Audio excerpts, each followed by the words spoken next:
감기는 다 나았는데 기침이 안 떨어져요, 선생님. 그리고 우리 남편이 기침을 하는데 계속 조금씩 기침을 해요. 이게 몇 년이 됐어요. 토할 것 같이 기침을 한다. 말만 하려고 하면 기침이 나와요. 저는 새벽만 되면 마른 기침이 나서 잠을 깹니다. 오늘은 집에서 고칠 수 있도록 제가 알려드리도록 하겠습니다. 안녕하십니까. 명의 박대찬 한의사TV의 박대찬입니다. 우리 애가 감기는 다 나았는데 기침이 안 떨어져요, 선생님. 그리고 우리 남편이 기침을 하는데 계속 조금씩 기침을 해요. 이게 몇 년이 됐어요. 이런 분들 많습니다.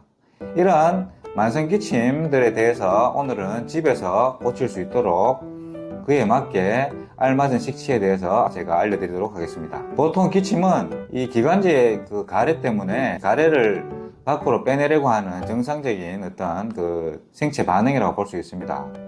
그래서 가래가 많을 때 보통 기침을 많이 하고 호두가 자극이 될 때 기침을 많이 하는데, 우리가 병원이나 약국에 가면 보통 기침약으로 주는 것들이 거담제, 진해제 이런 것들을 많이 먹습니다. 이런 것들이 보통 감기 초기에 유효하고 잘 듣습니다만, 우리가 만성적으로 빠지는 기침들은 이러한 것들이 잘 안 듣는 경우가 많습니다. 그 원인이 뭘까요?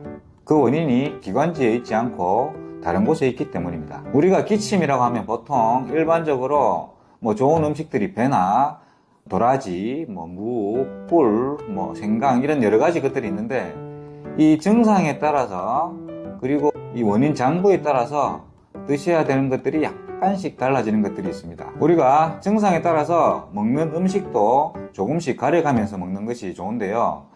이러한 음식들을 우리가 증상에 맞게 그 타겟으로 이렇게 맞춰서 드신다면 조금 더 좋은 효과를 볼 수 있을 것 같습니다. 일단 환자들 중에 저는 아침에 일어나서 방문만 열면 기침이 나와요. 밖에만 나와서 바람만 쐬도 기침이 나와요. 평소에는 괜찮은데 말만 하려고 하면 기침이 나와요. 이런 분들의 유형은 보통 한방에서 얘기하는 풍수, 바람 풍자를 쓴 풍수, 그리고 찬기운의 한자를 써서 한수라고 합니다. 바람을 치료하는데 유효한 것이 바로 생강입니다. 제가 언급드렸던 이 증상이 있을 때는 생강을 주약으로 하시고, 생강을 다른 약보다 조금 더 많이 넣으시면 돼요. 거기에다가 너무 쓰다 싶으시면 꿀을 넣으시면 되고, 이런 식으로 차를 만들어 드시면 좋습니다. 그리고 때때로 기침을 하는데 토할 것 같이 기침을 한다. 그런데 가래는 없다. 이런 분들은 보통 한방에서 얘기하는 거는 폐가 건조해져서 생기는 경우가 많습니다. 이런 분들은 폐를 촉촉하게 해야 되는데, 폐를 촉촉하게 하는데 우리가 쉽게 접할 수 있는 음식은 바로 맹문동입니다. 맹문동은 맛도 달달해서 애들도 먹기에 쉽고 어른들도 드시기에 장복하시기에 좋을 거라고 생각됩니다.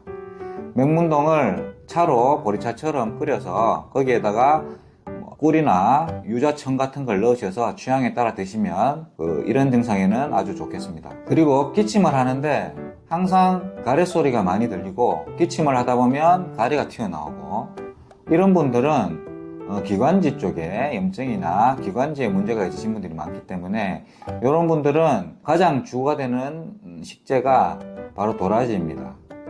도라지를 주로 하시고, 도라지를 제일 많이 하시고, 그리고 생강을 조금 넣으시고, 거기다가 취향에 맞게 무즙이나 꿀 같은 걸 넣으셔서 드시면 좋겠습니다. 하루 종일 기침을 하긴 하는데 약간 마른 기침 같이 간간히 이렇게 하시는데 크게 호흡기 증상도 없고 이러신 분들이 있는데, 이런 분들 중에 역류성 식도염이나 역류성 호두염처럼 소화기 장애 때문에 생기는 분들도 있습니다.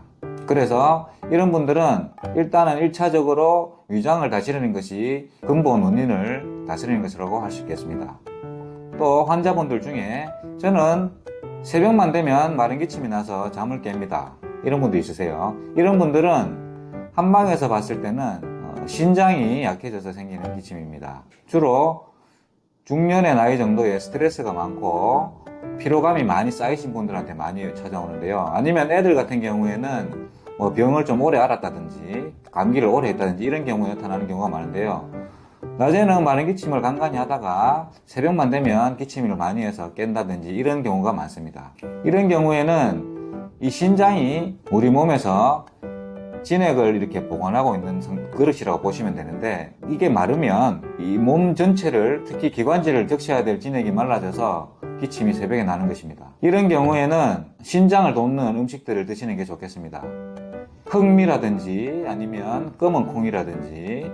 소화력이 괜찮으신 분들은 마 아시죠? 생마를 갈아서 드시면 더욱더 효과적이겠습니다. 밤에 자려고 누우면 기침 때문에 잠을 자지 못한다. 이런 경우는 주로 코 증상일 가능성이 높습니다. 후비료가 있는지 확인을 하시고 그 후비료 치료를 같이 병행하면서 이런 분들한테도 생강류가 좋습니다. 증상과 원인에 따른 기침에 대해서 제가 말씀을 드렸는데요. 가장 중요하게 생각하셔야 하는 것이, 이렇게 먹어서 조금씩 보호해 준다고 하는데, 하지만 이런 것들을 한 방에 나쁘게 하는 것들이 있습니다.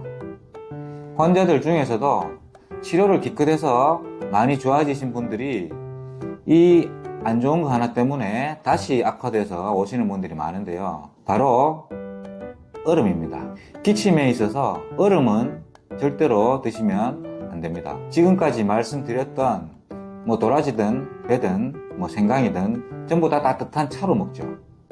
우리가 병원에도 가면 기침을 많이 하실 때 따뜻한 물을 많이 먹으러 합니다. 그것을 따뜻한 물을 많이 먹는 대신에 약간 차로 바꿔서 드시는 거라고 생각하시면 됩니다. 그러면 효과가 훨씬 더 많으니까요. 그런데 이렇게 따뜻한 차를 드셔서 좋아지게 만든 것들을, 얼음 아이스크림 같은 거를 드시면 이게 공들여서 쌓았던 게 한 방에 무너집니다.